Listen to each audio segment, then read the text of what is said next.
Hi, health care ഇൻഡസ്ട്രിയിൽ ഏറ്റവും അധികം സ്കോപ്പുള്ള ഒരു കോഴ്സ് ഏതാണെന്ന് ചോദിച്ചു കഴിഞ്ഞാൽ ഇപ്പോൾ അതിനൊറ്റ ഉത്തരവുള്ളൂ BSc നഴ്സിംഗ്. BSc നഴ്സിംഗ് കോഴ്സിനെ കുറിച്ചിട്ടാണ് നമ്മൾ ഇന്ന് ഈ വീഡിയോയിൽ പറയാനായിട്ട് പോകുന്നത്. General nursing, BSc nursing, MSc nursing, military nursing ഇങ്ങനെയൊക്കെ കേട്ട് കൺഫ്യൂഷൻ ആയിട്ടിരിക്കുന്ന ഒരാളാണ് നിങ്ങളെങ്കിൽ BSc നഴ്സിംഗിനെ കുറിച്ചിട്ടുള്ള എല്ലാ ഡീറ്റെയിൽസും ഈ വീഡിയോ ത്രൂ നിങ്ങൾക്ക് അറിയാനായിട്ട് പറ്റും.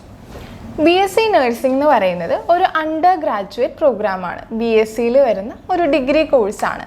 ഇനി ഇതിൻ്റെ ഡ്യൂറേഷൻ എത്രയാണെന്ന് ചോദിച്ചിട്ടുണ്ടെങ്കിൽ 4 വർഷമാണ് ഇതിൻ്റെ കോഴ്സ് ഡ്യൂറേഷൻ. 4 വർഷം പഠിക്കാനായിട്ടുണ്ടാവും.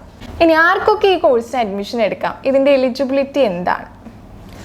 11th 12th സ്റ്റാൻഡേർഡുകളിൽ ഫിസിക്സ്, കെമിസ്ട്രി, ബയോളജി സബ്ജക്റ്റുകൾ പഠിച്ചിട്ടുള്ള ഒരു കുട്ടിയാണ് നിങ്ങളെങ്കിൽ നിങ്ങൾക്ക് ഈ കോഴ്സിന് പോകാനായിട്ട് എലിജിബിൾ ആണ്.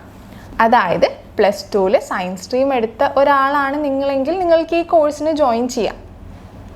ഇനി നമ്മൾ പണ്ട് മുതലേ കേൾക്കുന്ന ഒരു കാര്യമാണ്, +2 കഴിഞ്ഞു നഴ്സിങ്ങിന് ബാംഗ്ലൂർ പോയി പഠിക്കുന്നു, എബ്രോഡ് പോയി വർക്ക് ചെയ്യുന്നു. ഇതിൻ്റെ കാരണം എന്താണെന്ന് വെച്ചാൽ നമുക്കറിയാം, എല്ലാവർക്കും അറിയാവുന്നൊരു കാര്യമാണ്, കേരളത്തിൽ ഒരുപാട് സമരങ്ങൾ കാര്യങ്ങളൊക്കെ നടന്നിട്ടുണ്ടെങ്കിൽ പോലും നഴ്സിങ്ങിന് ഇവിടെ സാലറി കുറവാണ്.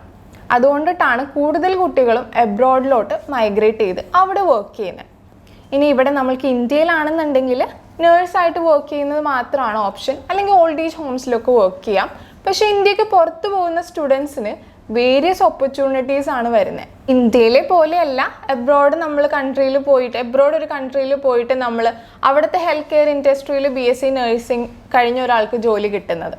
അവിടെ നമുക്ക് ഇന്ത്യയിലേക്കാളും കൂടുതൽ സാലറി, ഒരുപാട് വൈഡ് റേഞ്ച് ഓഫ് ഓപ്പർച്യൂണിറ്റീസ് അങ്ങനെയൊക്കെ കിട്ടുന്നുണ്ട്. അതുകൊണ്ടാണ് ഭൂരിഭാഗം കുട്ടികളും BSc നഴ്സിംഗ് കഴിഞ്ഞ് എബ്രോഡ് പോകാനായിട്ട് ചൂസ് ചെയ്യുന്നത്.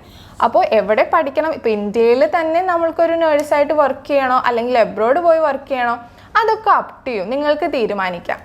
ഇനി ഒരുപാടൊന്നും പഠിക്കാനില്ല, ഇതിൽ പ്രാക്ടിക്കൽ ആയിട്ടുള്ള കാര്യങ്ങൾ മാത്രമാണ് പഠിക്കാനുള്ളതെന്ന് വെച്ചിട്ട് നിങ്ങൾ ആരും ജോയിൻ ചെയ്യേണ്ട. കാരണം ഇപ്പോൾ ഒരു MBBS പഠിച്ച ഡോക്ടറിൻ്റെ അത്രയൊന്നും പഠിക്കാനില്ലെങ്കിൽ പോലും ഒരു മനുഷ്യ ശരീരത്തിനെ കുറിച്ചുള്ള എല്ലാ കാര്യങ്ങളും ഒരു നേഴ്സും അറിഞ്ഞിരിക്കണം. കാരണം ഒരു സർജറിയുടെ ഇടയിലാണെങ്കിലും ഒരു ഡോക്ടറിനെ അസിസ്റ്റ് ചെയ്യുന്ന ആളാണ് നേഴ്സ് എന്ന് പറയുന്നത്. അപ്പോൾ നിങ്ങൾ മനുഷ്യ ശരീരത്തെക്കുറിച്ച് ഓൾമോസ്റ്റ് എല്ലാ കാര്യങ്ങളും അറിഞ്ഞിരിക്കണമല്ലോ. അതുപോലെ തന്നെ MBBSൻ്റെ സിലബസിൽ വരുന്ന അനാട്ടമി, ഫിസിയോളജി ഇതെല്ലാം നമ്മൾ BSc നഴ്സിംഗിൻ്റെ സിലബസിലും വരുന്നുണ്ട്. അപ്പോൾ പഠിക്കാൻ അത്യാവശ്യം മോശമല്ലാത്ത ഒരാളാണ് നിങ്ങളെങ്കിൽ, അത്യാവശ്യം സേവന താല്പര്യങ്ങളൊക്കെ ഉള്ള ഒരു കുട്ടിയാണെങ്കിൽ നിങ്ങൾക്ക് ഈ കോഴ്സ് എന്തായാലും തിരഞ്ഞെടുക്കാം. ഇനി BSc നഴ്സിംഗ് കഴിഞ്ഞ് എന്ത് ചെയ്യാം എന്ന് ചോദിച്ചു കഴിഞ്ഞാൽ, ഓഫ് കോഴ്സ് നിങ്ങൾക്ക് നേഴ്സ് ആവാം. അതല്ലാതെ ഇതിൻ്റെ മാസ്റ്റേഴ്സ് പ്രോഗ്രാം ചെയ്യാം. ഇപ്പോൾ മാസ്റ്റേഴ്സ് പ്രോഗ്രാം എന്ന് പറയുമ്പോൾ നമ്മൾ യൂഷ്വലി കേൾക്കുന്നത് MSc നഴ്സിംഗിൽ സ്പെഷ്യലൈസേഷൻസ് എടുക്കുക എന്നാണ്. എന്നാൽ അതിൽ മാത്രമായിട്ട് ഒതുങ്ങി പോകണ്ട. നിങ്ങൾക്ക് MBA ചെയ്യാം, MBA ഇൻ ഹോസ്പിറ്റൽ അഡ്മിനിസ്ട്രേഷൻ ചെയ്യാം, മാസ്റ്റേഴ്സ് ഇൻ ഹോസ്പിറ്റൽ അഡ്മിനിസ്ട്രേഷൻ ചെയ്യാം. ഇനി ഇതൊന്നും പോട്ടെ, നിങ്ങൾക്ക് BSc നഴ്സിംഗ് കഴിഞ്ഞ് ടീച്ചറായിട്ട് വർക്ക് ചെയ്യണം എന്നാണെങ്കിൽ, ഒരു ടീച്ചിങ് ഫാക്കൾട്ടി ആവണം എന്നാണെങ്കിൽ അതിനും പോകുന്ന സ്റ്റുഡൻസ് ഉണ്ട്, നിങ്ങൾക്ക് അതിനും പോവാം. അങ്ങനെ വേരിയസ് ഓപ്പർച്യൂണിറ്റീസ് നിങ്ങൾക്ക് മാസ്റ്റേഴ്സിലും വരുന്നുണ്ട്. ഇനി എവിടെയൊക്കെ നമ്മൾക്ക് ഇതിൻ്റെ അഡ്മിഷൻ്റെ ക്രൈറ്റീരിയ ഒക്കെ എങ്ങനെയാണ് എന്നും കൂടെ പറഞ്ഞുകൊണ്ട് ഈ വീഡിയോ അവസാനിപ്പിക്കാം. ഇതിൻ്റെ അഡ്മിഷൻ പ്രൊസീജിയേഴ്സ് വരുന്നത്, ഇപ്പം നമ്മളുടെ കേരളത്തിലാണെങ്കിൽ ഒരുപാട് വർഷങ്ങളായിട്ട് LBS അലോട്ട്മെൻറ്റ് വഴിയാണ് ഇതിൻ്റെ അഡ്മിഷൻസ് നടക്കുന്നത്. അപ്പോൾ LBS അലോട്ട്മെൻറ്റിൽ നമ്മളുടെ 12th മാർക്കൊക്കെ നോക്കി റാങ്കൊക്കെ പബ്ലിഷ് ചെയ്ത് അങ്ങനെയാണ് നമുക്ക് കേരളത്തിലെ മെറിറ്റ് സീറ്റിലോട്ട് അഡ്മിഷൻ കിട്ടുന്നത്. ഇനി അതല്ല ക്രിസ്ത്യൻ മാനേജ്മെൻ്റ് ഒക്കെ ആണെന്നുണ്ടെങ്കിൽ അതിന് വേറെ അലോട്ട്മെൻറ്റ് പ്രൊസീജിയേഴ്സ് കാര്യങ്ങളൊക്കെ വരുന്നുണ്ട്. അതല്ല കർണാടകയിലാണ് നമ്മൾക്ക് ഈ വർഷം BSc നഴ്സിംഗിന് ജോയിൻ ചെയ്യണമെന്നാണെങ്കിൽ ഈ വർഷം കർണാടകയിൽ ഒരു എൻട്രൻസ് എക്സാം നടക്കുന്നുണ്ട്. അതിൻ്റെ പേര് KA എന്നാണ്. അതിന് അപ്ലൈ ചെയ്തിട്ടുണ്ടാവണം. അതിൻ്റെ എൻട്രൻസ് എക്സാം അറ്റൻഡ് ചെയ്യണം. ഏപ്രിലാണ് അതിൻ്റെ എൻട്രൻസ് എക്സാം. ഇത് ത്രൂ ആണ് നമ്മൾക്ക് അഡ്മിഷൻ എടുക്കാൻ പറ്റുന്നത്. അതല്ല തമിഴ്നാട് കോളേജസിൽ പഠിച്ചാൽ മതി നിങ്ങൾക്കെന്നാണെങ്കിൽ തമിഴ്നാട് കോളേജസിൽ ജാനുവരി 13 മുതൽ അഡ്മിഷൻസ് ഓപ്പൺ ആണ്.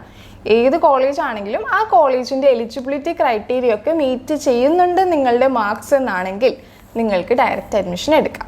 അപ്പോൾ ഇത്രയാണ് ഇതിൻ്റെ അഡ്മിഷൻ പ്രൊസീജിയേഴ്സും കോഴ്സ് ഡീറ്റെയിൽസും വരുന്നത്.